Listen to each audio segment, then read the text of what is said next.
Tonight, we take you inside the warplanes and submarines that fired on Iran's nuclear facilities, the largest B-2 strike in U.S. history. NBC's Courtney Cuby with the plan of attack tonight. Tonight, new details about Operation Midnight Hammer.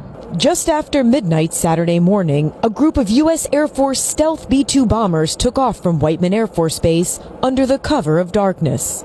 Defense officials said they were headed to Guam, but 7 of the bombers quietly flew in the opposite direction. Part of the package proceeded to the west and into the Pacific as a decoy, a deception effort known only to an extremely small number of planners and key leaders. Flying in near silence to avoid detection, the bombers, each with 2 crew members and loaded with 2 30,000-pound bombs each, began their 36-hour round-trip flight, made possible by dozens of tankers refueling them in the air along the way. At 5 p.m. Saturday night, a large group of fighter jets joined the bombers as they approached Iranian airspace. At the same time, a U.S. Navy submarine launched 30 Tomahawk missiles towards Iran. Less than 1 hour later, the bombers entered Iranian airspace and some of the jets sped ahead, targeting any Iranian air defenses that could threaten the B-2s and ready to take on any Iranian jets that scrambled in their path. At 6:40 p.m., the U.S. began striking 3 locations,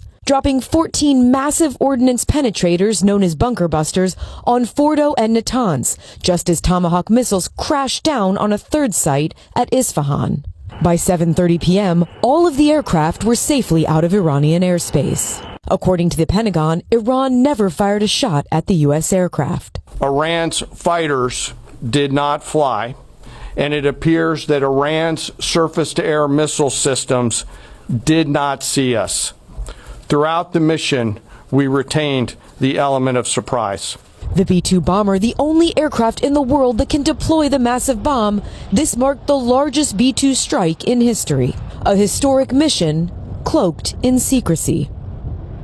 Courtney Cuby joins us live from the Pentagon. And Courtney, this is the first time these types of bunker busters were used in combat. What else can you tell our viewers about them?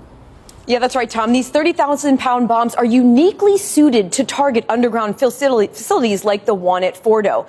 They're equipped with GPS trackers, and their extremely strong casing allows them to punch through reinforced concrete and drill down up to 200 feet. You can see 3 of the holes that they made there in that picture before they even detonate. Tom? Courtney Cuby for us tonight. Courtney, we thank you. Now to the reaction in the Mideast.